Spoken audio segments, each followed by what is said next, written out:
My name's Kevin Milsip, and I live and work in Vancouver. I run a leadership program called Next Up. It's a leadership training program for young people age 18 to 32 who want to make social change work their life's purpose. And our goal is to identify and train young social movement leaders across the country.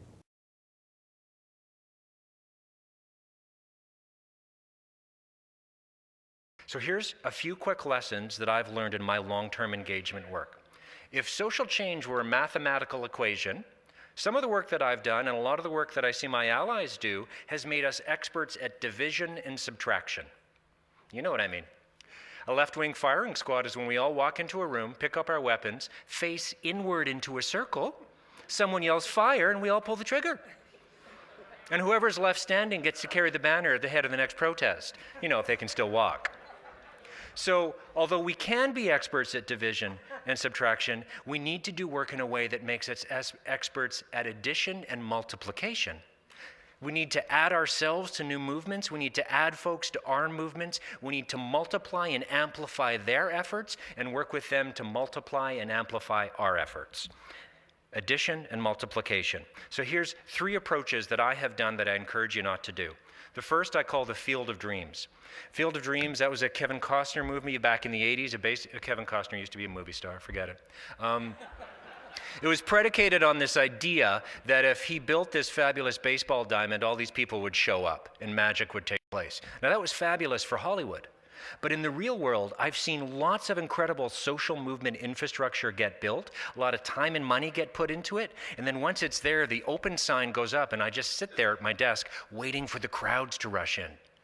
But the disappointing thing is they never show up, because I didn't actually go to them in the first place to talk about what it is they needed, what their hopes and dreams and concerns were, and how we might actually tackle this together. So my good idea, although I still think it was a good idea, and I've seen this happen a lot in social movements, a lot of that time and money gets wasted because in my field of dreams, it's me and nothing but the sound of crickets.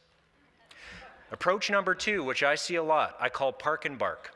That's where I plant my feet firmly, put one hand on my hip, the other grabs my mythical megaphone, and I yell and tell my truth at all passerbys. Now, although this can be very emotionally satisfying, that's the next one, that can be very emotionally satisfying, and don't get me wrong, there is times for yell and tell, especially when injustice is right in our face and we have to stop something bad. Park and bark and yell and tell can work.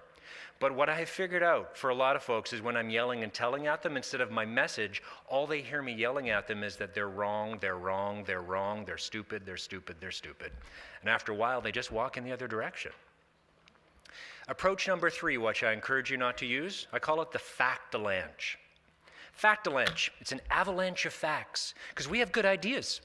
We are people who like policy, we like our ideas because they're well thought out, we have good numbers, and I know I used to think that if I just covered people in enough facts, if I whacked them over the head enough times with my truth and my inflatable bat of social justice, that they'd awake from their cognitive concussion and have a come to Jesus moment and see my light.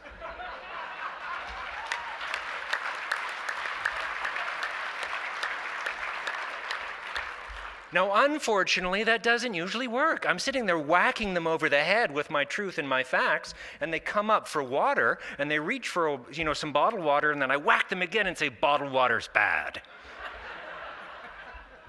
And then instead of joining me, they usually just stumble off trying to search for an Advil and some tape to put their head back together.